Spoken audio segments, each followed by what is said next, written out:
Chers lycéennes et chers lycéens, je mets à votre disposition ce document qui récapitule tous les repères philosophiques au programme de terminale.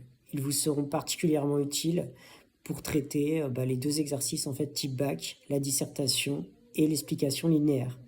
Parce que dans les deux cas, en fait, vous allez voir que ces repères, vous pouvez les remettre au travail, quelle que soit la question qu'on vous pose, quelle que soit la notion traitée, la plupart de ces repères en fait entrent en jeu.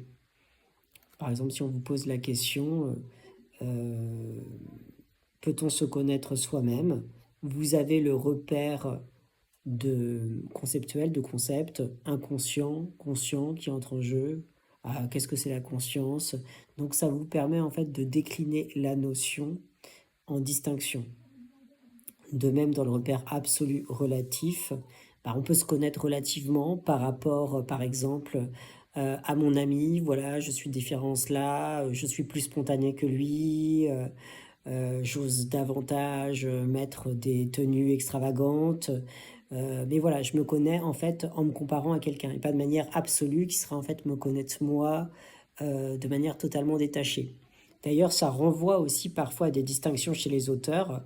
Kant fait par exemple une distinction entre le phénomène et la chose en soi. Il dit que le phénomène, justement, c'est quelque chose qui se produit dans le monde et en fait qui est toujours en relation avec les données du monde. Alors que la chose en soi, en fait, serait complètement détachée de tout référent mondain. Donc en fait, c'est quelque chose qui relève de l'idéal et pas du réel. Donc vous voyez, il y a en fait un effet d'enchâssement. Ces notions en contiennent d'autres.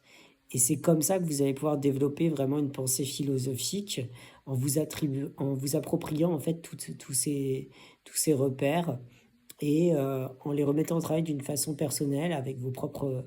Même si là, vous allez voir que dans le document, il y a déjà des exemples, essayez en fait de les appliquer à telle ou telle question, à telle ou telle situation. Et c'est comme ça, en fait, que vous allez vraiment pouvoir commencer à penser en vous détachant, en fait, de votre cours. Parce que très souvent, il y a cet effet, moi, je corrige régulièrement des copies de bac blanc, il y a cet effet de plaquage de cours qui rend la réflexion peu stimulante. Et en fait, vraiment, je vais pas dire vous amuser, parce que je sais que pour vous, voilà, c'est pour avoir votre bac, c'est pas forcément un exercice amusant.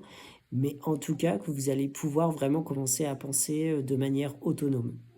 Je vous mettrai également prochainement un tutoriel aussi bien pour la dissertation que pour l'explication linéaire. D'ailleurs, on peut considérer que l'explication linéaire est une sorte de dissertation, mais en contexte. Vous avez déjà le texte, c'est à vous de trouver la problématique et d'expliquer la démarche de l'auteur, comment en fait il a procédé pour répondre à cette question.